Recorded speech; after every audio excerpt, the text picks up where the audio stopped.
Welcome to AnthroDish, the show about food, culture, and identity. I'm your host, Sarah Dignan.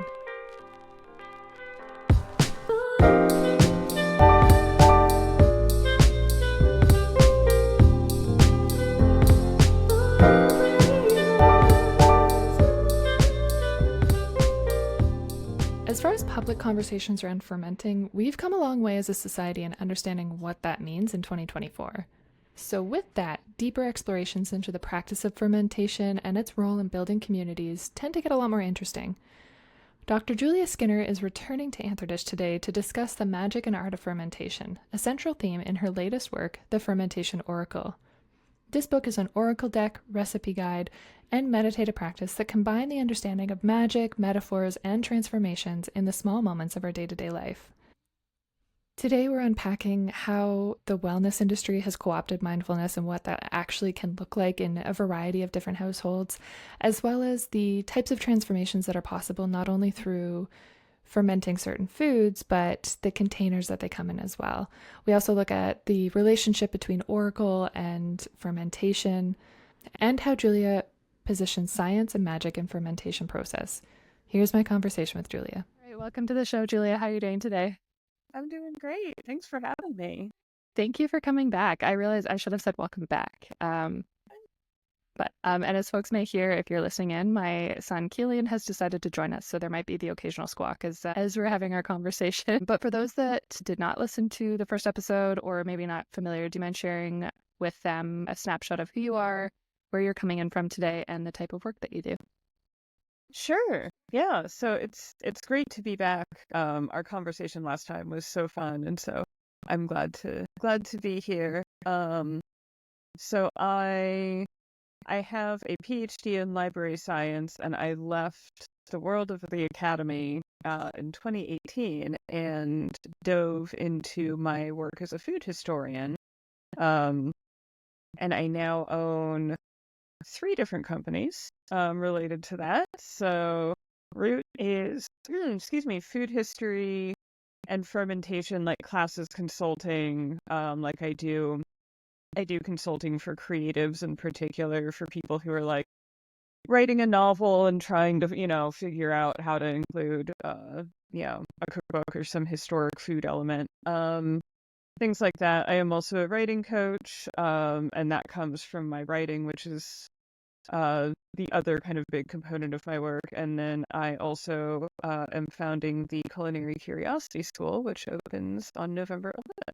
And then, of course, I'm also a food writer, and so those are kind of my 2 main things, is the businesses and the work that I do to support other people's work through those, and then my writing, which, I mean, hopefully also supports other people, but also is very fun for me to do as well.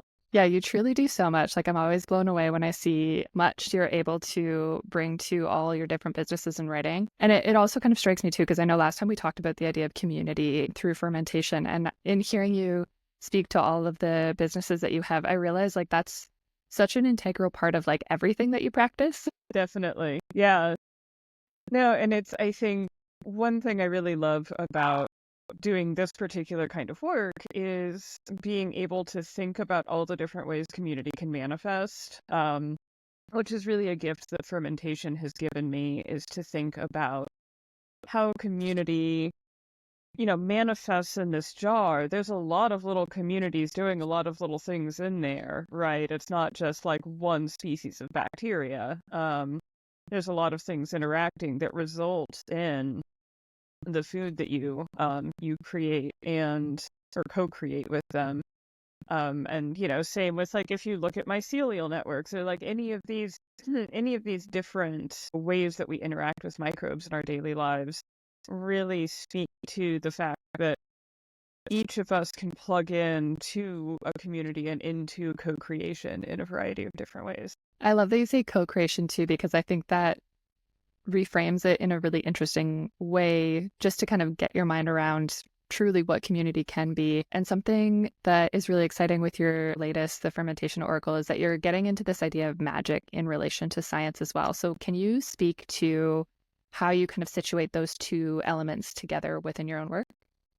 Yeah, absolutely. So As I mentioned in kind of the preface intro material in the deck, I was raised with my mom would, she would always take me to the Natural History Museum and engage with, all of these scientific activities with me. And a lot of that had to do with the fact that she believed that for her, faith and science were two sides of the same coin. So your understanding of science isn't there to like undermine your faith or something. They're there to like increase it.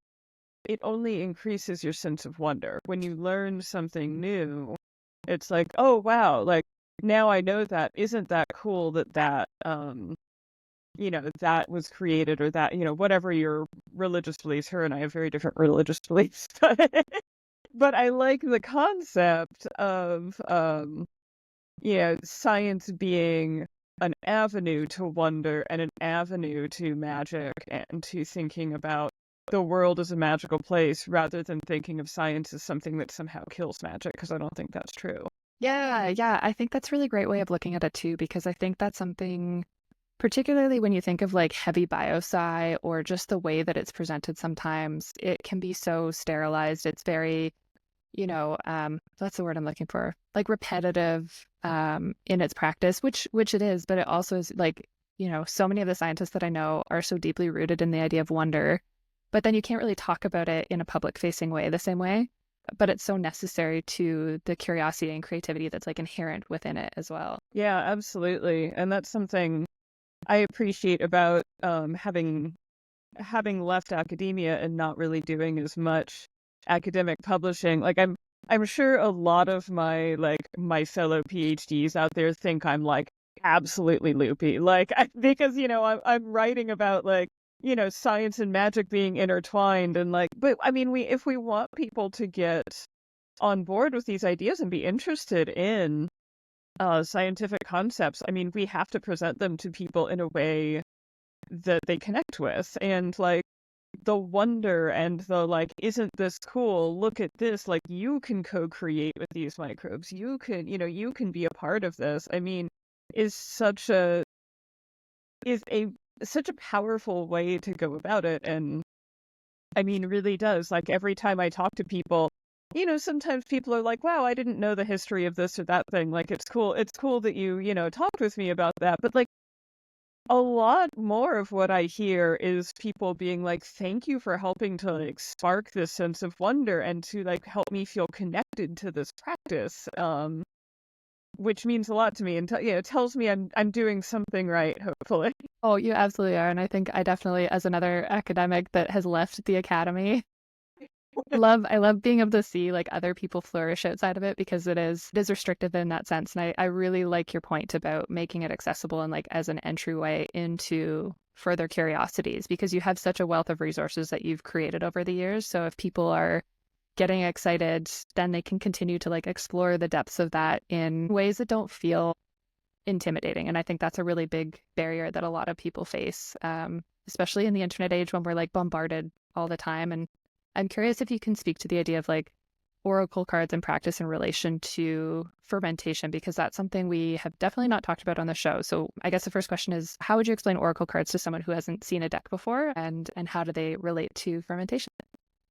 Yeah, so oracle decks are basically they're traditionally used for divination, and unlike a tarot deck that has a set number of cards and they kind of have fixed meanings, or more fixed meanings, oracle cards are basically created in whatever number and layout and themes and whatever the creator wants. And so they're much more flexible. I decided, so several years ago, I self-published a fermentation oracle deck called The Hidden Cosmos. And I illustrated it and did all of that. Like it was a whole undertaking, but like a fun undertaking. And then I was approached by Story, who's my publisher, to produce one with them, and it's been really cool to have one that I did entirely by myself, save for hiring a copy editor. Like I designed I did all of it, and like then doing this co-creation with an editor, an illustrator, like with a whole team of people, and kind of seeing how that magic appears in different ways. And so, when we're thinking about fermentation as an oracle deck, I mean, what sparked the concept of a fermentation oracle deck for me was this idea of kind of distilling a lot of the lessons I've learned over the years from fermentation, from having this mindful practice, from, connecting with this food and like letting things transform and emerge and kind of seeing the metaphors in that. I mean, obviously Sandor Katz's Fermentation as Metaphor came out several years ago, and that I was like, okay, like we're all kind of moving collectively in this direction of speaking more openly about these metaphors and things. Like, we're familiar enough now with fermentation. I think something like this can exist, because I think 10 years ago, there just wasn't as much public awareness, maybe, or like as much like public awareness in anything besides just like learning the skills, right? And I think now we have these communities that are like, I want to talk about the metaphors and I want to think about that. And so this beautiful deck, which I have sitting right here conveniently, is kind of the result of that. It's an interesting point that you made too about, collectively coming together around the idea of metaphors and being able to explore those more fully. That's something that I hadn't considered prior to that. And I wonder, I guess there's also, we're thinking about like post 2020, people are getting, even like the idea of sourdough is like more accessible as well.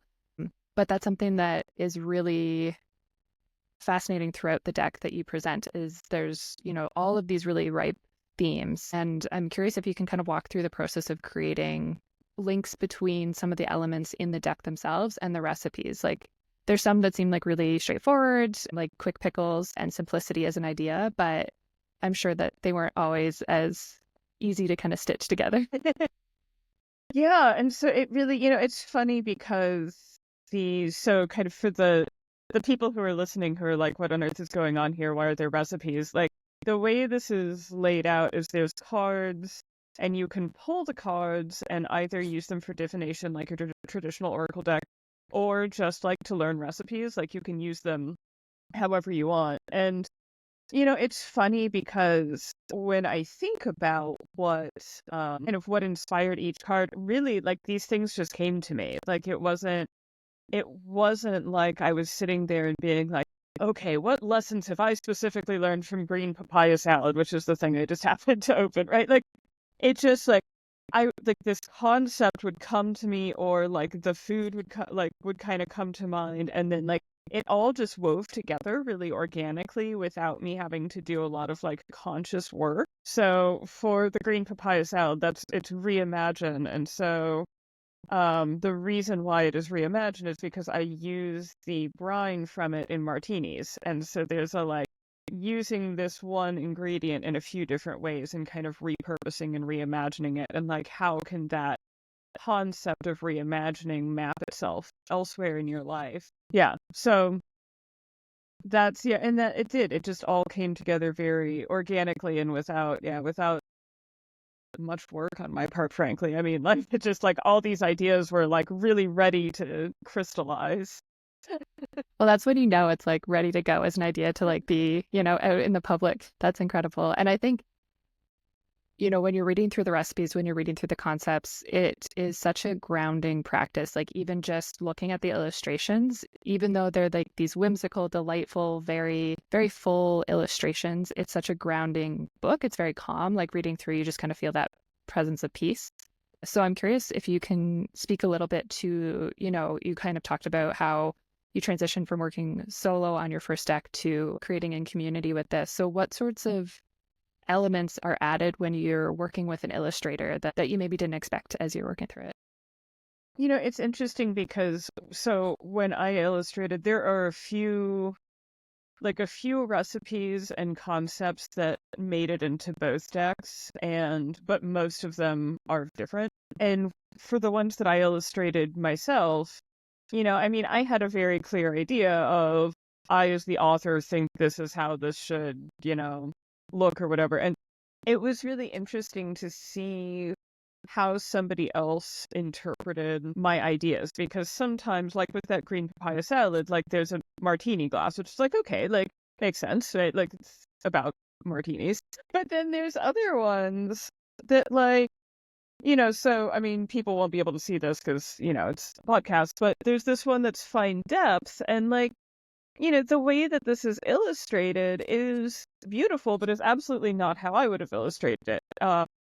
Like, I would have really emphasized, like, the cocoa. This is for a cold brewed cocoa drink. And so, like, uh, I would have really emphasized, like, the cacao pod. Like, when I illustrated this, the main illustration is an actual cacao pod, rather than the finished beverage. And so, like, and both are, beautiful. And so it was very cool to see. Like, it's a good reminder. There's this concept I like a lot of the interaction between the text and the reader, and like how there's an act of co-creation between reader and author, and the illustrations I think are a reminder to me of like that made manifest, but in the actual in the work itself. Yeah, definitely. And it strikes me too, that idea of interpretation. Like when you think about recipe making, if someone's writing a recipe for you, your recipe is never going to look the same as what they're creating. And so I like that translation through illustrations too, that there's, again, it kind of creates more of a, what's the word?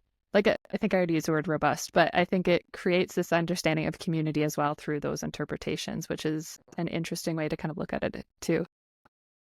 Yeah, absolutely. Yeah, and I think it's something that is so powerful. And I don't, I mean, it's not like fermentation is the only way that we create community with food, but I think it is uniquely positioned because you are co-creating with a microbial community to feed your like macro community. And yeah, and it's, so I think when we think about the magic of fermentation, I mean, kind of to go back to that point, it because you're co-creating with these communities and you're feeding and you're preserving food and you're kind of like you're transforming, like there's a lot of metaphors of transformation. We're really we're really tapping into that magic every time we do it.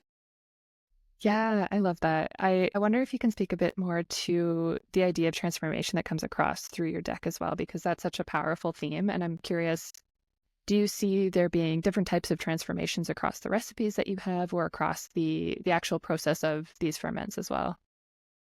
Yeah, so I think one of the important things for me in thinking about transformation in connection with fermentation is the opportunity for introspection and like transformation not always being outward facing, and like a willingness to create transformation to create a more beautiful inner world, I think is a very strong, for me, one of the strongest, best metaphors is like, I'm not engaging in this transformation. Like the microbes that are making the sauerkraut are not making the sauerkraut because they want me to eat it. I mean, like maybe they do, I don't know, but like they're making it because they like that's what they do and that's the thing that they want to do, and so they are doing the thing. It's so like they're creating this landscape because it is the landscape that serves them, and so like why not do that for my own inner landscape? Why not do that in the space around me? Why not think about like I'm a big fan, and I guess this makes sense as somebody who like cooks for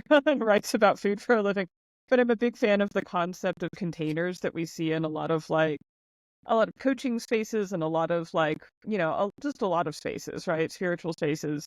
But this concept of like intentionally creating a container in which to hold, whether it's a group that you're meeting with, or like, I talk a lot about containers in relationship to writing practice in my writing coaching and like creating a container around that practice. And I really love this concept of the container because there's an intentionality of construction allows for this sort of inner work to be done within this container. I love that. That reminds me of, I'm reading the book Butter right now. Can't pronounce the author's name, but it's like a Japanese author, Asako.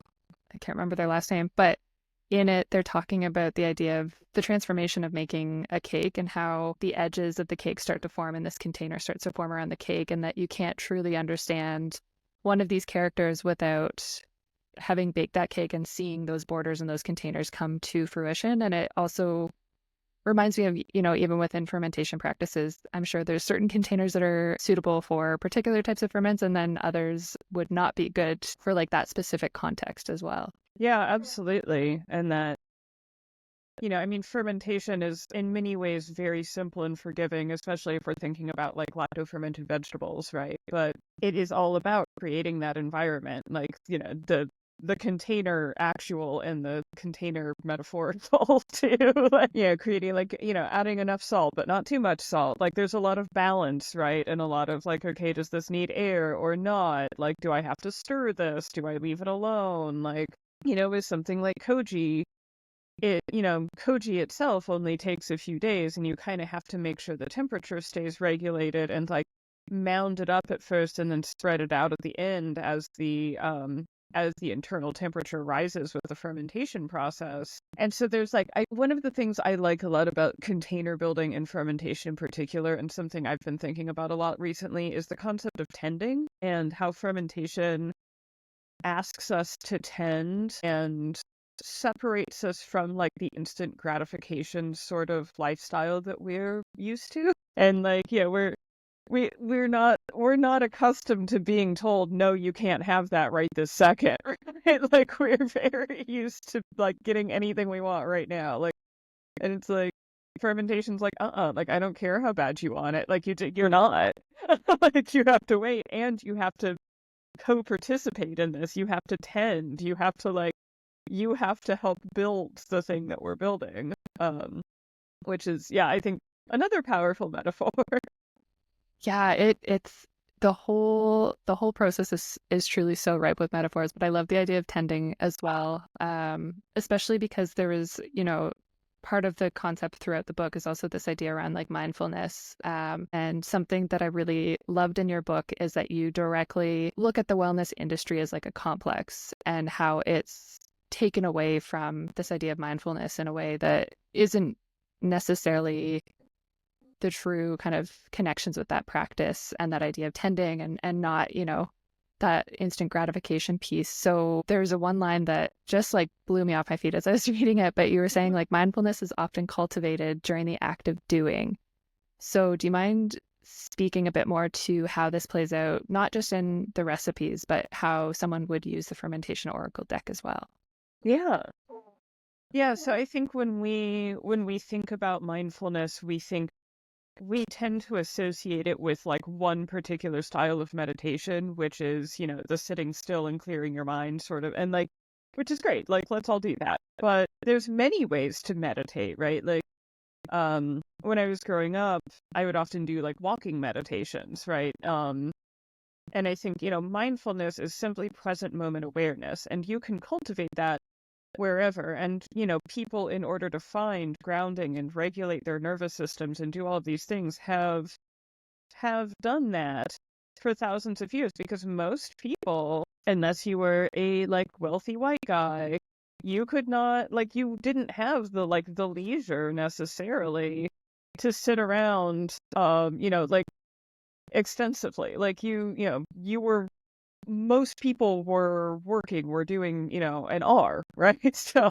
this isn't just in the past, but like, maybe don't feel like they have time to rest or have space for leisure. And so creating mindfulness through the act of doing, I mean, is a powerful way for us to build it in times when maybe we can't just sit still and find a perfectly quiet room. Like, I mean, I live by myself half the time, and it is still hard to find quiet space sometimes. 100%. And it's, to me, it's such a good reminder of kind of adapting a concept to fit someone's lifestyle. And that's something that we've been talking a lot about on the show is, even just like kitchen spaces as spaces of community, but also of kind of internal work as well. And I think something that I was kind of thinking through after reading your deck was about, when I was pregnant, I wasn't cooking at all. I was just struggling through, but I've returned to being able to cook. And as you said, like these days get so busy and you have this like beautiful idea of like what meditation or really like tending to yourself and your inner thoughts can look like. But the act of just using your hands and cooking in the kitchen, like even if it's making a crappy meal that I hate and I don't want to deal with, there's still that moment of being able to like work with your hands and disconnect from like doom scrolling and everything that's kind of hitting you in the face with the technological age, that I think is refreshing to kind of reframe it in the way that you're speaking to as well. Yeah, well, and I think there's a unique opportunity so with ferments in particular, for sensory engagement that assists with that. So with food in general, right, there's that, like you're engaging all of your senses and, touching and smelling and tasting and all the good stuff. But with ferments, you're doing that when you're mindfully engaging with them, you're doing that over time, and you're bearing witness to those transformations and using your senses to do that. And one thing I tell people often is this isn't, a mindfulness practice. I think people think that in order to have a mindfulness practice, we need to be like doing it for like 30 minutes a day or hours or so. And it's like, no, most people aren't there. Like most people are not able to be mindfully engaged because they aren't used to it, and it feels uncomfortable at first because you're connecting to the world in a new way. And most people don't feel like they have the time, to do it. Like if they're working two jobs, like, they don't necessarily have that time. And so even like 5 minutes a day of mindfulness practice, I mean, is really, really can be very life-changing and very grounding. Yeah, absolutely. So for someone that's maybe overwhelmed by the concept or overwhelmed by the idea of exploring like the microbial world or just, plants in general, what are some suggestions that you'd have, particularly for people who maybe are constricted by like time or money or even access to land, if they're interested in building this relationship with plants, with the microbial world, or just with the idea of mindfulness in general? Yeah, so I think a lot of what's important to remember is, like you talked about making your kitchen space work for you and like making this practice work for you in your life. So that might mean, for example, maybe you don't have access to land to grow a garden, but maybe you can go to a community garden. Maybe you can go to a farmer's market. If money's an issue, maybe there's a local market that does like 2-for-1 SNAP benefits on vegetables. There's a few around here that do that. And I used to, when I was on food stamps years and years ago, I used to do that. There was a few places that did that. And just starting simple, starting with something easy, right? Like fermented vegetables, sauerkraut, pickles, like pickled carrot sticks are like one of the things I always turn people towards first, because it's like you pickle them for a few days and then like you have delicious carrot sticks, and it's like it's like so easy. And like, I mean, all it takes is like a jar and some salt and like whatever amount of time. And that jar can be like a jar you're reusing, like, as long as it's food safe and like non-reactive. But you don't have to like buy special equipment unless you want to. Like people have been fermenting in all kinds of containers, um, for thousands of years, and especially for something like, a simple vegetable ferment, that takes it doesn't take a lot, and it doesn't take, a lot of skill, and like you'll know if it's bad. Like it's like the big thing is to keep the vegetables under the brine where they're nice and safe and sound. And then like just let them ferment. Like, if it gets moldy or gross or something and you're like that, I don't, that smells really bad, or that's like, then like fine, don't eat it. Like make something else. Like now you've learned that like, whatever, that's, maybe that shouldn't go, like something floated to the top of the brine and molded. Like I don't know. But like, yeah, and it only takes a few minutes. So that kind of going back to that like intimidation part and like time part, I mean, making sauerkraut doesn't take terribly long. Making, pickles doesn't take long. So it's a good, accessible, simple kind of, gentle practice to do. Oh yeah, I love the idea of a gentle practice with it too. And I think it really also, for me, reestablishes time as a different piece, you know, like I think about it, I think quite often, like for me, I tune into like the 9 to 5 workday or like my kids' schedules or whatever. And when you're thinking in like fermentation time, it just disrupts your brain in an interesting way that I think is good in a very like capitalist kind of time keeps moving in this, you know, particular grinding way. So Yeah, and fermentation time, I mean, it's interesting you bring that up because it's, you know, it's like in that instance, like time is situational. Like the time it takes for something to ferment when it's hot out is different from when it's cold out. The way that something is going to taste if I let it ferment for 2 weeks versus one is different, and the microbial communities will be different at different stages in that process. Yeah, so I mean, when kind of going back to the concept of relationships, like I like that the relationship to time is like individualized and place-based in a way that, yeah, does not speak to how we normally do things. 100%. And I think your Oracle deck and the accompanying guidebook and recipes are something that just, it really does feel like time kind of pauses when you're looking through. Like it is such an immersive process. Even just the tactile like use of being able to use the cards, I think all of it combines your message in such a profound way that I was, you know, even dealing with like a little barfy baby over here, it was like a moment where I could be like, oh, okay, this is yeah, just a moment of pause and reflection, which I think is fantastic. And for those that are listening, I'm going to link all of your websites in the show notes, but where can people find your book and socials if they want to learn more from you? Yes, so the book is available. It's called The Fermentation Oracle, and it's available from any bookseller. Of course, I encourage local booksellers. If you have one near you, or bookshop.org is another good option. And my socials, my personal one is at bookishjulia. Root, which is the food history work and fermentation work, that's at Root Kitchens. My writing coaching and creative coaching is at Your Roots and Branches, and the Culinary Curiosity School, which opens on November 11th, is culinary.curiosity.school. Amazing. I'm so excited for your school too. So best of luck with the open for that and everything you have going on. Thank you so much, Julia, for joining us. It's, well, I say us but thank you again. It's always such a pleasure to chat with you. That was Julia Skinner. I've linked her new book, The Fermentation Oracle, and her social media in the show notes below if you want to follow along and learn more. You can also find all this at my website at AnthroDish.com under episodes.